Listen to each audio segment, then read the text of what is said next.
Hello বন্ধুরা, তোমরা সবাই কেমন আছো? তো আজকে ঠান্ডাটা প্রচুর পরিমাণে পড়েছে। আর এই ঠান্ডার মধ্যে যদি গরম গরম মটন কষা আর যদি রুটি আর যদি মাছি ফ্রাই থাকে তো কেমন হবে বলো তোমাদের?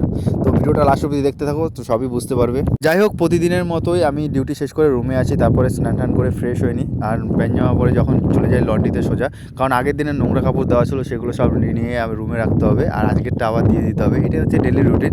এরপরে সোজা চলে যাই মেসলে। আর আমার প্লেটটায় দেখো আজকে খাবার দাবার খুব সুন্দর, কারণ আজকে ঠান্ডার মধ্যে এত সুন্দর গরম গরম মটন কষা, গরম গরম রুটি আর হচ্ছে গরম গরম কেরালা স্টাইলের মাছি ফ্রাই। আজকে খুব মানে ফাটাফাটি খাওয়া দাওয়া। যাই হোক, আমি খাওয়া দাওয়া করার পর ভাবছি যা বাইরে ঠান্ডা পড়েছে, এরপরে আর বাইরে বেরোনো যাবে না। কিন্তু কি, আমার তো বাইরে বেরোতে হবে, কারণ ভিডিও এডিট করতে হবে, ভয়েস ওভার দিতে হবে, এগুলো রুমের মধ্যে বসে করা যায় না। আমরা যারা ডেজার্টে থাকি তারা বুঝতেই পারি, যখন দুপুরবেলায় প্রচুর পরিমাণে হাওয়া হয় তখন রাত্রেবেলা এরকম কনকনে ঠান্ডা পড়ে। তো যাই হোক, খাওয়া দাওয়া শেষ করে সোজা চলে যাই বাইরে। আর এই যে আমার ঠান্ডার লুকটা, তোমাদের ভিডিওটা কেমন লেগেছে তোমরা একটু কমেন্ট করে জানিও।